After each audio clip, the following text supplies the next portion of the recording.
ጤና ይስጥልን። ይህ የባና ሚዲያ ነው። ከባና ሚዲያ ለዛሬ ያዝናቸውን ዘገባዎች አሁን ማስደመጥ ጀመርን። አበይት ነጥቦቹን እናስቀድማለን።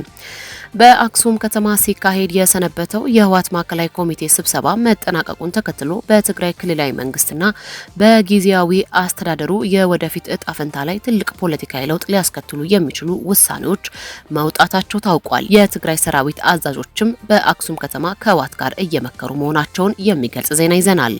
በአዲስ አበባ ሰማይ ስር የአብይ አህመድ ድሮኖች ሳይሆኑ የቴዲ አፍሮ ዘፈኖች ነግሰዋል።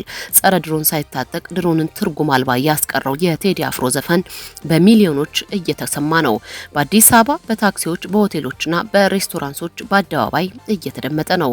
ብልጽግና ደግሞ መንታ መንገድ ላይ ነው ተብሏል። በዝርዝር እናስደምጣቸዋለን። በጎንደር ጋይንት ወረዳ ለምርጫ ቅስቀሳ የተንቀሳቀሰ የብልጽግና ኃይል ላይ ጥቃት መፈጸሙ ተሰማ። ጥቃቱ የተፈጸመው ወደ ጋይንት ወረዳ ለምርጫ ቅስቀሳ ሲንቀሳቀስ በነበረ ያገዛዙ ኃይልና የአመራር ቡድን ላይ መሆኑን ተሰምቷል። መረጃው በሰዓቱ ይቀርባል። የአብይ አህመድ አገዛዝ በትግራይ ክልል ይገነቡ የነበሩ ፕሮጀክቶችን በይፋ ማቋረጡ የትግራይ ውሃና ኢነርጂ ቢሮ አስታወቀ። የጠቅላይ ሚኒስትር አብይ አህመድ አገዛዝ እንደ መቀሌ፣ ሀራ ገበያ ያሉ የባቡር መስመር ዝርጋታዎች አክሳሪ ናቸው በሚል ምክንያት ማቋረጡ አይዘነጋም። በትግራይ የተቋረጡ ፕሮጀክቶችን እነግራቸዋለን። በእስራኤልና በሊባኖስ መካከል የደረሰው የተኩስ አቁም ስምምነትን ተከትሎ ለሳምንታት ተዘግቶ የቆየውና የዓለም የንግድ እንቅስቃሴ ሲፈትን የነበረው የሆርሙዝ ወሽመጥ ለንግድ መርከቦች ሙሉ በሙሉ ክፍት መደረጉን ኢራን አስታወቀች። የሚሉና ሌሎችንም ዜናዎች ይዘናል። አብራችሁን ቆዩ። በአክሱም ከተማ ሲካሄድ የሰነበተው የህወሓት ማዕከላዊ ኮሚቴ ስብሰባ መጠናቀቁን ተከትሎ በትግራይ ክልላዊ መንግስትና በጊዜያዊ አስተዳደሩ የወደፊት እጣ ፈንታ ላይ ትልቅ ፖለቲካዊ ለውጥ ሊያስከትሉ የሚችሉ ውሳኔዎች መውጣታቸው ታውቋል። ረቡዕ ምሽት በተካሄደው የድምፅ አሰጣጥ በፕሪቶሪያው ስምምነት መሰረት ተመስርቶ ሲሰራ የቆየው የትግራይ ጊዜያዊ አስተዳደር የስልጣን ዘመኑ አብቅቷል በሚል ድርጅቱ በከፍተኛ ድምፅ ውሳኔ አሳልፏል።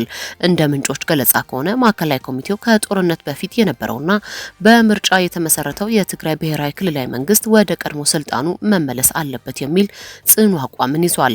ይሁን እንጂ ይህ ውሳኔ ዶክተር ደብረጽዮን ገብረ ሚካኤል በቀጥታ ወደ ቀድሞ የፕሬዝደንትነት መንበራቸው ይመልሳቸዋል ወይስ የአዲስ አመራር ሹምሽር ይደረጋል የሚለው ጥያቄ እስካሁን ግልጽ ምላሽ አላገኘም።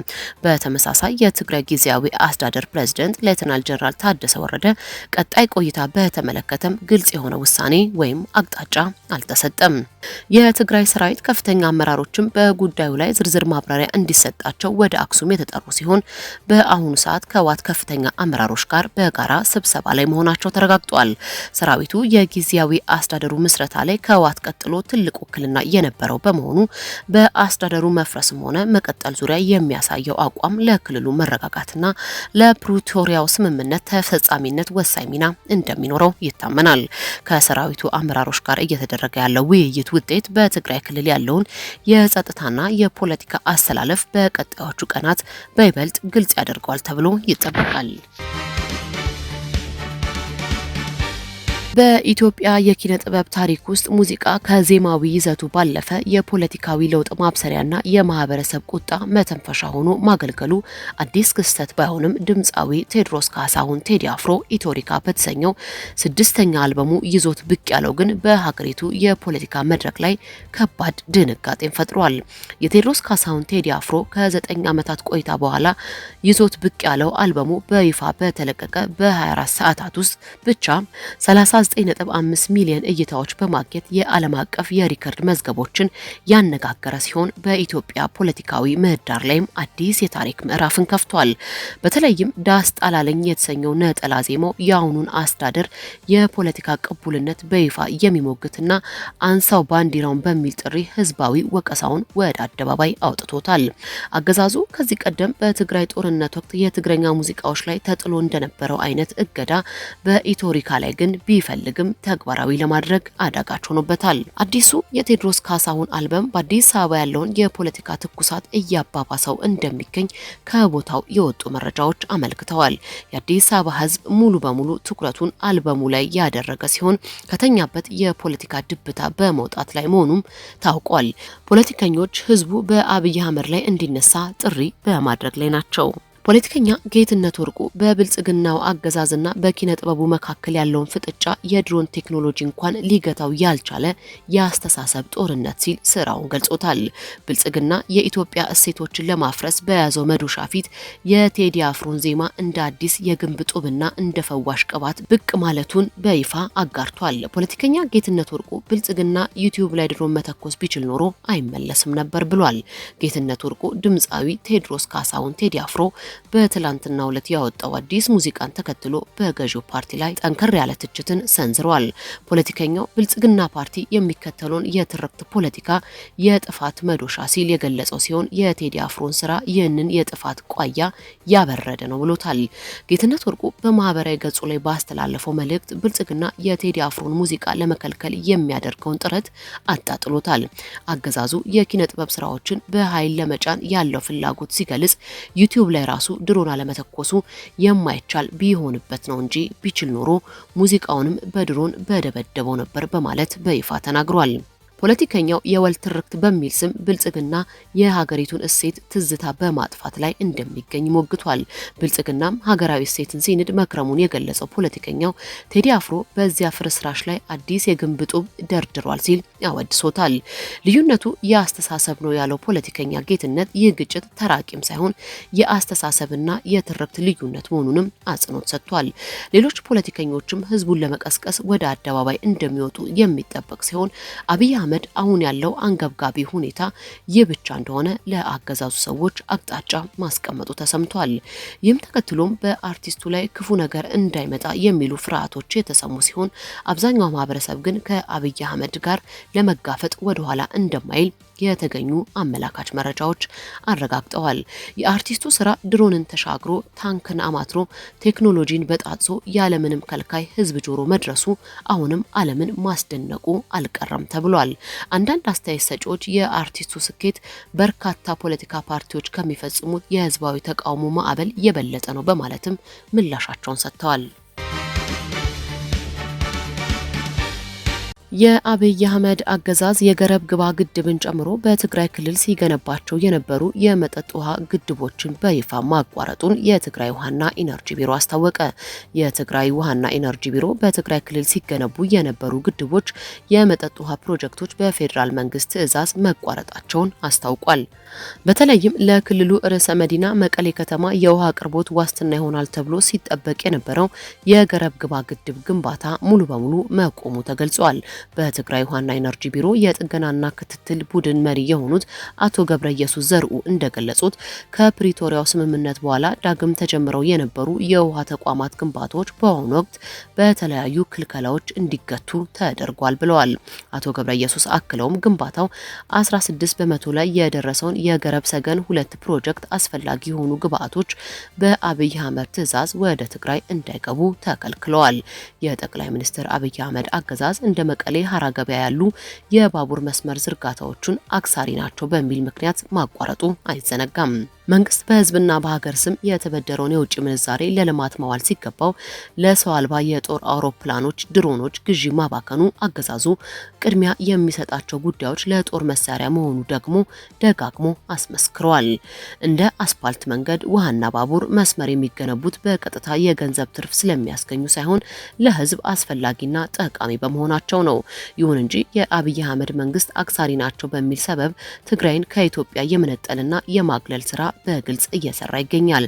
የራሱን ዜጋ ለመግደል ግን በቢሊዮን የሚቆጠር ዶላር ለድሮን ግዢ የሚያወጣ አገዛዝ ነው። በአማራ ክልል ለብልጽግና ምርጫ በሚንቀሳቀሱ ግለሰቦች ላይ የሚፈጸመው ጥቃት ከጊዜ ወደ ጊዜ በመጨመር ላይ ነው። በዚሁ ጥቃት በርካታ የአገዛዙ ምርጫ አስፈጻሚዎች ሲገደሉ፣ ቀሪዎቹ ደግሞ በመበታተል ላይ መሆናቸው ተሰምቷል።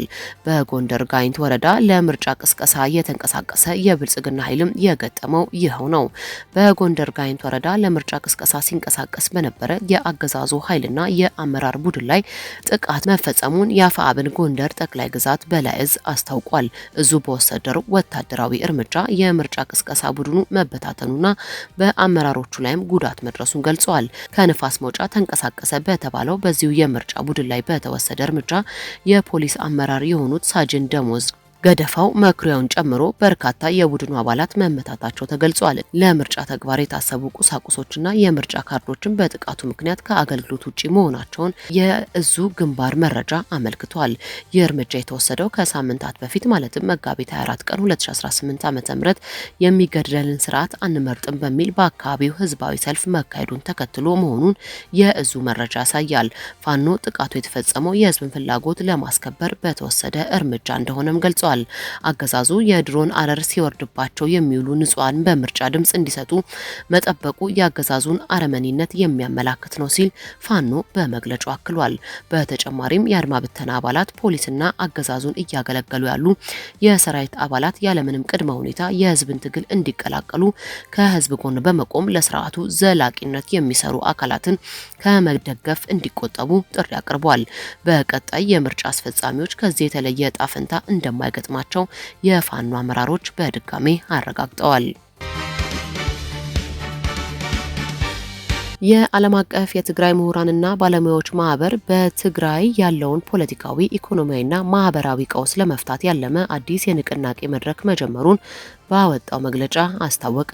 ይሁን እንጂ ማህበሩ በግለሰቦች ፍላጎት የሚነዳና አባላቱን የማያሳትፍ ነው የሚሉ ጠንካራ ትችቶች እየተሰነዘሩበት ይገኛሉ።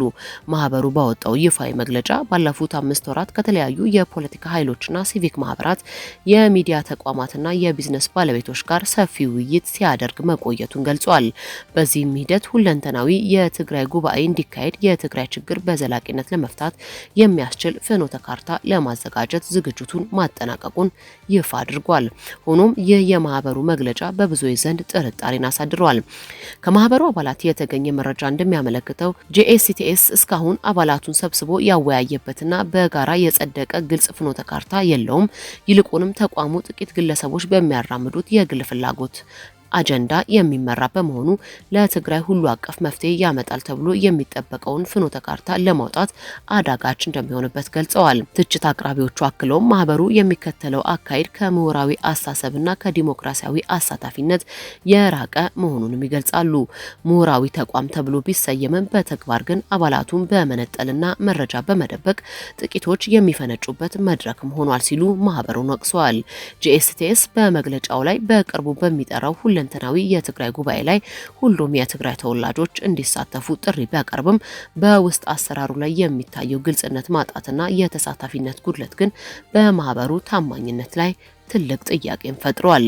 የክልሉን ወቅታዊ አስከፊ ሁኔታ ለመቀየር የታለመው ይህ ንቅናቄ በማህበሩ አመራርና በአባላቱ መካከል ያለውን አለመግባባት ሳይፈታ ምን ያህል ውጤታማ ሊሆን እንደሚችል ጊዜ የሚፈታው ጉዳይ ይሆናል። የዓለም የንግድ የደም ስር የሆነው የሆርሙዝ ወሽመጥ ሙሉ በሙሉ ክፍት መሆኑ ተሰማ። በእስራኤልና በሊባኖስ መካከል የደረሰው የተኩስ አቁም ስምምነትን ተከትሎ ለሳምንታት ተዘግቶ የቆየውና የዓለምን የንግድ እንቅስቃሴ ሲፈትን የነበረው የሆርሙዝ ወሽመጥ ለንግድ መርከቦች ሙሉ በሙሉ ክፍት መደረጉን ኢራን አስታውቃለች። የኢራን የውጭ ጉዳይ ሚኒስትር አባስ አራቅቺ በማህበራዊ ትስስር ገጻቸው ባስተላለፉት መረጃ ውሳኔው ተግባራዊ የሚሆነው ለተኩስ አቁም ጊዜው እንደሆነና ይህም ሁሉንም የንግድ መርከቦች እንደሚያካትት ገልጸዋል። ኢራን ከእስራኤልና ከአሜሪካ ጋር የነበረባትን ወታደራዊ ውጥረት ተከትሎ ዘግታው የነበረው ይህ ወሳኝ የባህር መስመር መከፈቱ በዓለም አቀፍ ደረጃ የነዳጅ ገበያ ላይ ወዲያውኑ የዋጋ ቅናሽ እንዲታይ አድርጓል። ከዚሁ ጋር ተያይዞ የአሜሪካው ፕሬዝዳንት ዶናልድ ትራምፕ ኢራን ወሽመጡን ለጉዞ ዝግጁ በማድረጓ ምስጋናቸውን አቅርበዋል። ይሁን እንጂ ፕሬዝዳንቱ ቴሄራን ከዋሽንግተን ጋር የመጨረሻ ስምምነት ላይ እስከምትደርስ ድረስ በኢራን ወደቦች ላይ የተጣለው ማዕቀብ ተጠናክሮ እንደሚቀጥል አስታውቀዋል። በሌላ በኩል የፈረንሳዩ ፕሬዝዳንት ኢማኑኤል ማክሮን የሆርሙዝ ወሽመጥን ለንግድ መርከቦች ሁልጊዜም ክፍት ሆኖ እንዲቆይ የሚያረጋግጥ ገለልተኛ ነጻ ተልዕኮ እንደሚያቋቁሙም አስታውቀዋል። ከዚህ በተጨማሪ ኢራን የኒውክሌር መርሃ ግብሯን ላልተወሰነ ጊዜ ለማቆም መስማማቷና በአሜሪካ የታገደባትን ገንዘብ እንደማትቀበል መግለጹም ተሰምቷል። በአሜሪካና በኢራን መካከል በፓኪስታን አሸማጋይነት የተደረሰው የ2 ሳምንታት የተኩስ አቁም በሚቀጥለው ሳምንት ረቡዕ የሚጠናቀቅ ይሆናል። የተከበራችሁ የባና ሚዲያ ተከታታዮች ለዛሬ ያዝናቸው ዜናዎች እነዚህን ይመስሉ ነበር። ስለተከታተላችሁን ከልብ እናመሰግናለን። መረጃዎቻችን ለሌሎችም እንዲደርሱ ቪዲዮውን ላይክ እና ሼር ማድረጋችሁን እንዳትረሱ። ለቻናላችን አዲስ የሆናችሁ ደግሞ ሰብስክራይብ በማድረግ የቤተሰባችን አካል ይሁኑ።